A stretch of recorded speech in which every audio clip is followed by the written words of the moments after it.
Vayan con el gobierno de Zaguayo para que nosotros entremos a hacer nuestras fechorías. ¿Para quién trabajas? Para los chapos. ¿A qué te dedicas tú en la organización? A este hombre le arrancaron el corazón sin ninguna compasión. Los autores materiales de este impactante hecho fueron miembros de otra célula criminal. En el bajo mundo, su nombre estaba relacionado con el Siri, el mismo que en el video grita desesperadamente y lanza oraciones a la Virgen. Todo quedó registrado en grabaciones. Para que no pienses que es ficción, eso ocurrió y es real. La crueldad humana no tiene límites. Y así como ese aterrador suceso, podríamos enumerar cientos más. En esta entrega del Ojo Criminal, te presentaremos el top 6 de las muertes más crueles en el mundo de la mafia mexicana. Imágenes impactantes, nunca antes vistas.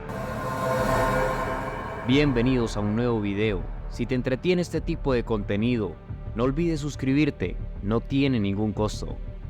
Iniciaremos este recorrido hablando de Carlos Enrique Sánchez Martínez, más conocido en el mundo criminal como El Cholo. Este hombre estuvo al frente de la separación que tomó Nemesio Ceguera, el Mencho, para consolidar el cártel Jalisco Nueva Generación. El Cholo era de la cúpula de alto mando en la organización y, según se comenta, era uno de los mejores amigos del Mencho. En su avanzada, lograron hacerse con el control del cártel de Jalisco, dominando rutas y comercios ilegales de esta estructura criminal.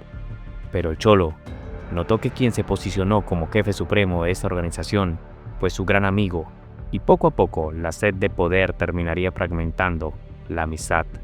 Todo comenzó en marzo del 2017, luego de que se dio a conocer que el Cholo ordenó el asesinato de un operador financiero importante del CJNG, apodado El Colombiano. El crimen se registró en Puerto Vallarta, Jalisco, y tomó por sorpresa al Mencho. Hasta el momento, se desconocen las razones por las que el Cholo ordenó acabar con El Colombiano, pero la acción desencadenó una reacción negativa del líder del CJNG, toda vez que el primero era considerado su mano derecha, como represalia por el asesinato de su financiero. El Mencho presuntamente ordenó a un grupo de sicarios acabar con el Cholo, quien ya tenía establecido el cártel Nueva Plaza en Guadalajara. Sin embargo, el operativo del CJNG no logró ser evadido por su jefe de escuadrón hasta el 2021, año en el que fue asesinado. Durante los próximos años, Sánchez Martínez lideró la nueva célula criminal y sostuvo varios enfrentamientos con el grupo de Oseguera Cervantes. Los reportes apuntan que pactó una alianza con el cártel de Sinaloa, específicamente con la facción liderada por Ismael El Mayo Zambada, quien le proveía de fondos y sicarios para sobrevivir al ataque del CJNG. Además de la supuesta alianza con Zambada García el Cholo, también contó con el apoyo de Eric Valencia Salazar, alias el 85, cofundador del cártel de las 4 letras.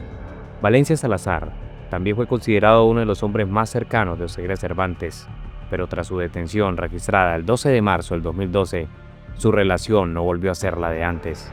Al salir de la cárcel, en el 2017, el 85 presuntamente responsabilizó al Mencho de su aprehensión, por lo que se unió al grupo del Cholo para hacerle frente, ahora su enemigo. Sin embargo, a mediados del marzo del 2021, la antigua mano derecha del Mencho fue asesinada.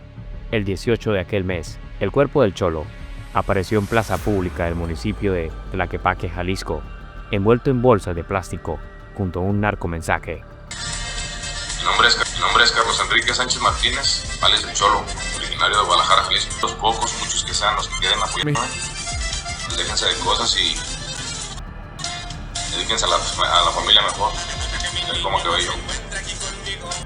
De acuerdo con la necropsia, el ex líder del cártel Nueva Plaza fue torturado antes de su muerte. Los forenses revelaron que le rompieron ambas piernas, tenía marcas de pinzas eléctricas y presentaba lesiones alrededor de todo su cuerpo. Las causas de su muerte fueron 3 disparos en la cabeza.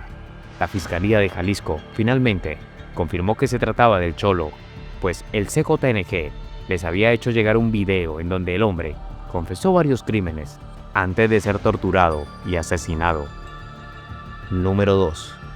El turno en esta ocasión es para una mujer. Con su esbelta figura femenina, logró inmiscuirse en lo más profundo de la mafia mexicana y respondía al nombre de María Guadalupe López Esquivel, alias La Catrina. En un video que circula por redes sociales, se aprecia los últimos momentos de María Guadalupe N., mejor conocida como La Catrina, supuesta jefe de sicarios del cártel Jalisco Nueva Generación, quien resultó muerta luego de un enfrentamiento con las fuerzas de seguridad en la comunidad de La Bocanda, del municipio de Tepalquetepec, Michoacán. La presunta jefa de sicarios del CECOTNG resultó gravemente herida en el enfrentamiento entre elementos de la Guardia Nacional y supuestos integrantes del cártel de Nemesio Ceguera Cervantes, alias El Mencho.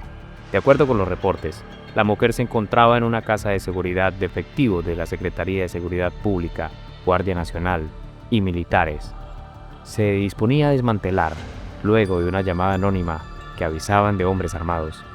La acusación puso en alerta a los ocupantes de la casa, quienes más tarde fueron identificados como supuestos sicarios del cártel Jalisco Nueva Generación.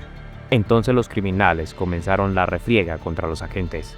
La supuesta lugarteniente del CECOTNG, originaria de Tepalquetepec, Michoacán, es considerada por las autoridades como la autora material de la emboscada de elementos de la Policía Estatal de Michoacán el pasado 14 de octubre.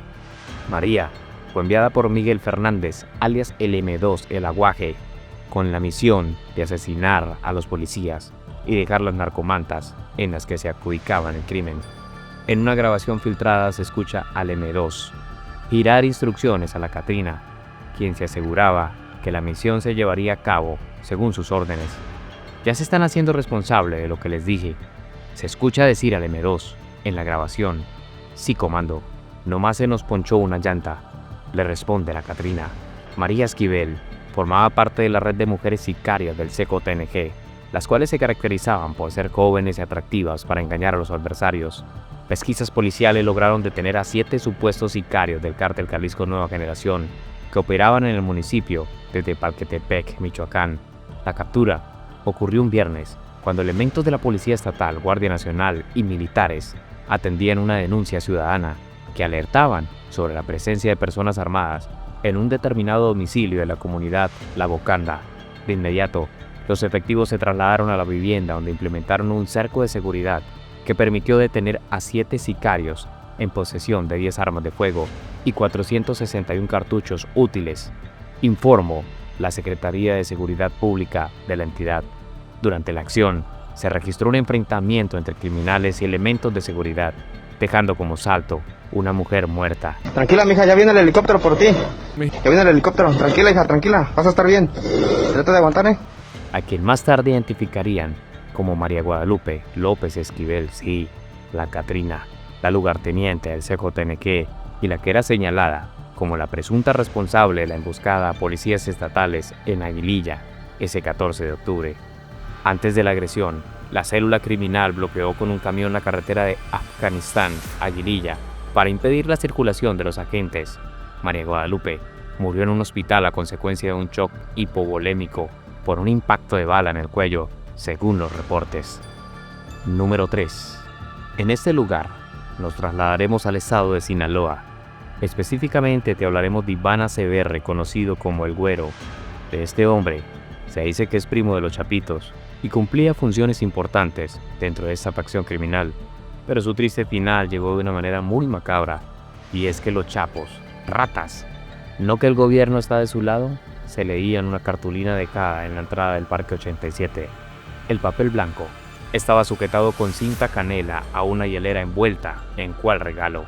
La firma, un sombrero, símbolo de la malliza. Cuando la policía llegó al lugar y desenvolvió el regalo, descubrió una cabeza humana entre el hielo. De inmediato, corrieron rumores sobre la posible identidad de la víctima, principalmente por el queso. No se trataba de una ejecución más, sino de un mensaje directo y una respuesta en una narcomanta dejada en ese mismo sitio el pasado 24 de octubre. De manera extraoficial se reportó que los restos humanos encontrados en la hielera pertenecían al Güero, un supuesto primo de Iván Archibaldo Guzmán Salazar, líder de los Chapitos. Sin embargo, aún no se difundía de manera oficial la identidad de la víctima. Por el contenido del mensaje, a manera de respuesta a los Chapitos, trasciende que el contenido del regalo tendría que ser un integrante del grupo criminal de alto rango, similar al Max Edwin Antonio Rubio López, detenido esa semana por la Secretaría de Defensa Nacional Sedena. durante un operativo que terminó con la muerte de 19 presuntos sicarios. Esa semana se filtró un audio en el que un hombre se identificaba como el JL, quien agradeció a toda la plebada de los chapitos que estaban respaldando a las empresas en su guerra contra Ismael el Mallito Flaco. En días siguientes, otro supuesto primo de los chapitos figuró en ciertos trascendidos. El nombre de Alejandro López Guzmán se posicionó como el presunto enviado por Iván Archibaldo a cerrar la alianza entre los chapitos con el Cártel Jalisco Nueva Generación. Igual que el supuesto güero, es casi nula la información que se tiene de Alejandro López Guzmán. Lo único certero es el recrudecimiento de la guerra entre los chapitos y la malliza. Más de 1000 homicidios dolosos en Culiacán, desde el 9 de septiembre al 25 de octubre, según las cifras oficiales. Número 4. Nuevamente, nos referiremos a las mujeres que se vinculan a la mafia, y el triste episodio lo vivió Jocelyn Alejandra Niño, una de las integrantes de las Flacas, y su alias, precisamente era la Flaca. La joven formaba parte de un cártel de mujeres que se hizo famoso por su crueldad y por intentar disputarle en Tamaulipas a los grupos criminales más sanguinarios en la historia de México. Se desconoce exactamente la fecha de su nacimiento, pero se estima que fue en la década de los 90.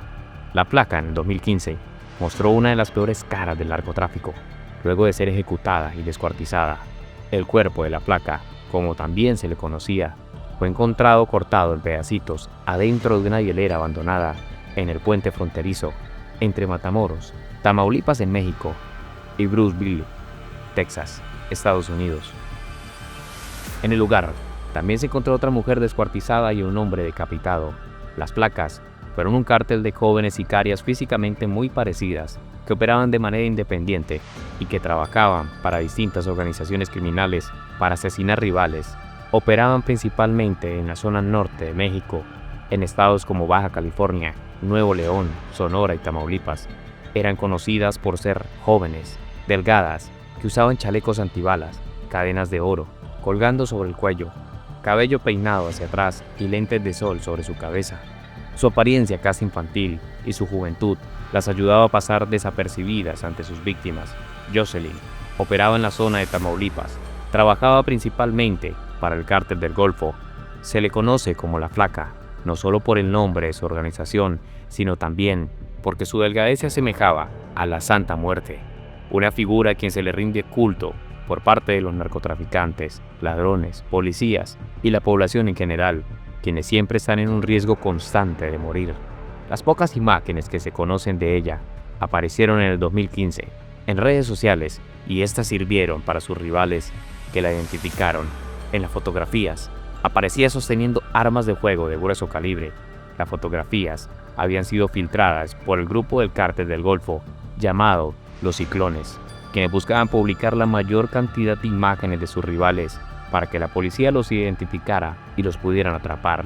Pero Jocelyn fue identificada por integrantes de los Metros, otra célula del Cártel del Golfo, uno de los principales rivales de las Flacas, quienes secuestraron a Jocelyn entre el 12 y 13 de abril de ese año 2015, en la población de Río Bravo, en Tamaulipas.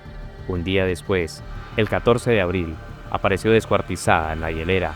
Los Metros se adjudicaron la muerte y publicaron en X imágenes del cuerpo desmembrado.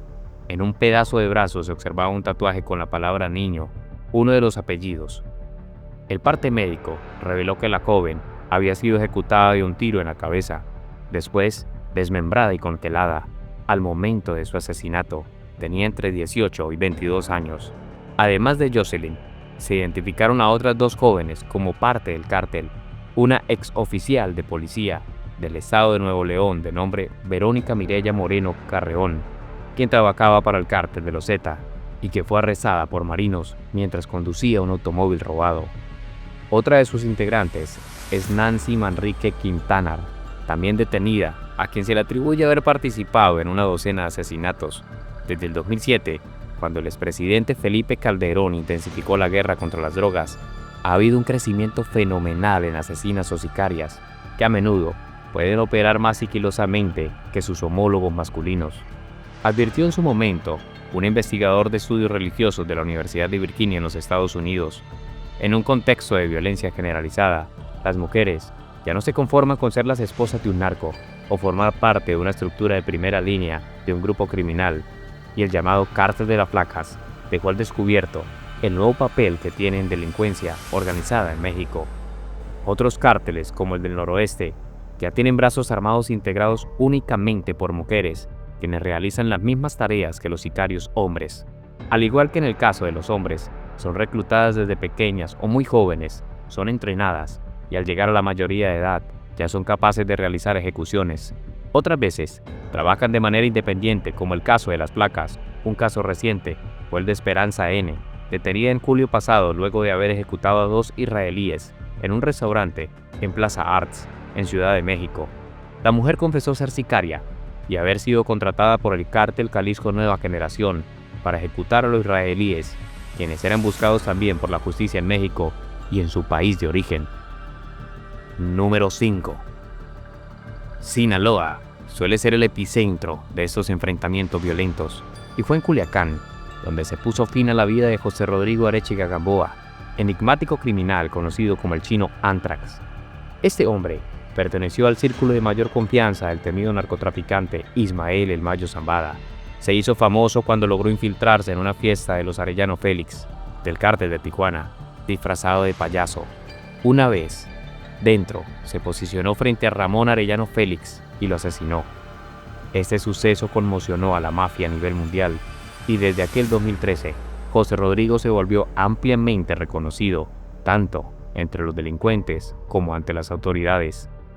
Nació el 15 de junio de 1983 en Culiacán, Sinaloa. Antes de su incursión en el mundo del narco, lideraba pandillas en la capital sinaloense y tenía un puesto de tacos. En los primeros años de la década del 2000, su frialdad y aparente desenfado fueron características que le valieron al ser reclutado y entrenado por el cártel de Sinaloa para que fuera el guardaespaldas de nada más y nada menos Vicente Zambada, el Vicentillo, hijo del líder de la agrupación criminal Ismael El Mayo Zambada. Precisamente, algunas versiones manejan que su apodo nació de un dicho del mismo criminal, quien al describirse para el cártel dijo de sí mismo que era como el virus Anthrax, una bacteria que entras en contacto y ya estás prácticamente muerto. Así fueron sus inicios en dicha organización delictiva, hasta que en el 2008, tras la captura de Vicente Zambada Niebla, el Chino Anthrax se convirtió en jefe de plaza de Culiacán. Además, con la separación de la organización de Sinaloa, el cártel de los Beltrán Leiva, también en 2008, Arechiga Gamboa pasó a formar los Anthrax, el grupo de sicarios que han sido descritos como extremadamente violentos, encargados de proteger a El Mayo Zambada, principalmente en Culiacán, Sinaloa, pero también con presencia con estados como Sonora, Durango, Chihuahua y Nuevo León. En 2013, se le ordenó a los Anthrax evitar a toda costa la entrada a Sinaloa del Cártel de los Zetas, agrupación dedicada al narcotráfico, principalmente en el noroeste de México, es decir, del otro extremo de Sinaloa. Ya como jefe de los sicarios, el Chino Anthrax se consolidó como un miembro superior del Cártel de Sinaloa. Sus funciones empezaron a implicarlo cada vez más en el funcionamiento de la organización, hasta que llegó a convertirse en el encargado de la logística y transporte del mismísimo Chapo Guzmán antes de su última detención. José Arechiga no vacilaba en mostrar el poder que adquiría. En sus supuestas cuentas de redes sociales, presumía de sus viajes alrededor del mundo, así como lujos y ropa de las principales marcas a nivel mundial. Precisamente, fue gracias a que documentaba todo en redes sociales que un rastreo de su cuenta de Instagram permitió a las autoridades estadounidenses dar con el paradero de Arechiga. El 30 de diciembre del 2013, el Chino Anthrax fue detenido en el aeropuerto de Ámsterdam, Países Bajos. A petición de los Estados Unidos, el criminal viajaba con un nombre falso, Norberto Siqueiros García. Posteriormente, Arechiga Gamboa se declaró culpable en un tribunal federal de los Estados Unidos. El 20 de mayo del 2015, el capo admitió que como miembro de alto nivel del cártel de Sinaloa en México, él y sus cómplices coordinaron el transporte de toneladas de cocaína y marihuana a la Unión Americana y participó en violencia relacionada con la organización criminal. El mexicano fue acusado de importar 5 kilos de cocaína y 1.000 kilogramos de marihuana a Estados Unidos. El abogado del narco mexicano negoció con la fiscalía para que su cliente purgara 5 años más en arresto domiciliario y se le permitiera salir en un radio no mayor de 500 metros de su casa. Y si lo hacía, debía notificar antes a sus supervisores, a lo que la magistrada accedió en parte del buen comportamiento del chino Anthrax y por su cooperación al brindar información a los fiscales. El 12 de diciembre del 2019, las autoridades estadounidenses le otorgaron la libertad condicional y le asignaron un domicilio en San Diego para que concluyera su sentencia. Así, Arechiga Gamboa fue puesto en libertad condicional ese 3 de marzo, luego de cumplir una sentencia de 87 meses en la cárcel de máxima seguridad en San Diego. Un sábado, apareció el presunto cuerpo del chino Anthrax dentro de una lujosa camioneta BMW X5 en una comunidad en Culiacán. También fueron encontrados los restos de su hermana y su cuñado. Algunas versiones señalan que Rodrigo Arechiga se mantenía en un domicilio de la colonia Guadalupe Victoria, al oriente de la ciudad de la capital sinaloense, y que fue ahí donde un grupo habría irrumpido a fuego abierto para llevárselo. Todo apunta a que sus asesinos eran miembros de su mismo cártel, quienes ajustaron cuentas por la información que el chino Anthrax dio a las autoridades y la justicia estadounidense.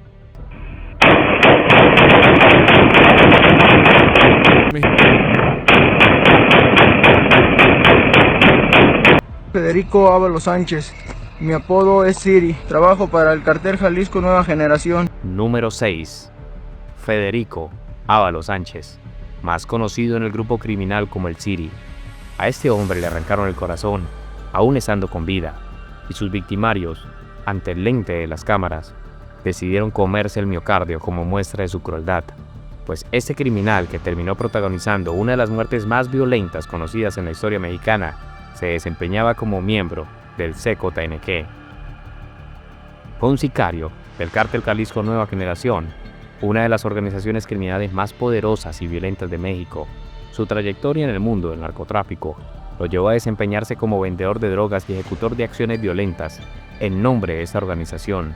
En una grabación que circuló en redes sociales, el Siri confesó su participación en actividades delictivas y mencionó la colaboración de las autoridades locales que facilitaban sus operaciones en Sahuayo, Michoacán. Durante el video, visiblemente golpeado, advirtió a los jóvenes sobre las falsas promesas del CKNG, destacando que la organización no brinda apoyo ni protección a sus miembros, dejándolos desamparados en situaciones críticas. La captura y posterior ejecución del Siri por parte del grupo criminal conocido como los Viagras ejemplifica la brutalidad de los enfrentamientos entre los cárteles en México. Este evento, ampliamente difundido en plataformas digitales, puso en manifiesto la extrema violencia que caracteriza las disputas territoriales y de poder entre organizaciones delictivas en ese país. La historia del Siri es un recordatorio de los riesgos y la deslealtad inherente al mundo del narcotráfico, donde la vida de los involucrados puede terminar de manera abrupta y violenta, sin importar su posición dentro de la organización.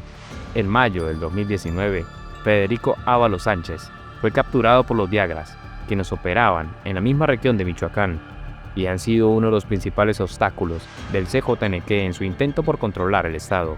En ese video difundido en redes sociales, se puede ver al Siri golpeado, con el rostro ensangrentado y completamente sometido. Durante la grabación, el sicario hizo una impactante confesión, donde admitió su participación en actividades delictivas y reveló que las autoridades locales colaboraban con el CKNG, permitiéndoles operar sin restricciones, entre jadeos y con signos visibles de tortura. Lanzó un mensaje a los jóvenes que aspiran a unirse al cártel, advirtiéndoles que la organización no protege a sus miembros y los abandona en los momentos más críticos. Lo que parecía ser un solo interrogatorio se convirtió en uno de los actos más crueles cometidos en la guerra entre cárteles en México. La ejecución, un sacrificio macabro, que después de obtener esa confesión del Siri, los Viagras decidieron enviar un mensaje aterrador a las estructuras del cártel de las 4 letras y a cualquier otro grupo que osara desafiar su control en Michoacán. Frente a la cámara, el sicario del CKNG fue tendido en el suelo, aún con vida, mientras sus verdugos procedían a arrancarle el corazón.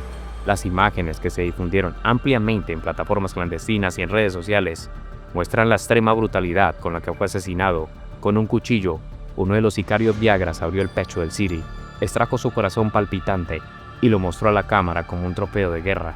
El acto no solo tenía la intención de humillar al CKNG, sino también de sembrar el terror en sus filas. Este tipo de ejecuciones ritualistas son utilizadas por los cárteles como herramienta psicológica para demostrar poder y advertir a sus rivales sobre las consecuencias de caer en sus manos. Comparte tus opiniones en la caja de comentarios.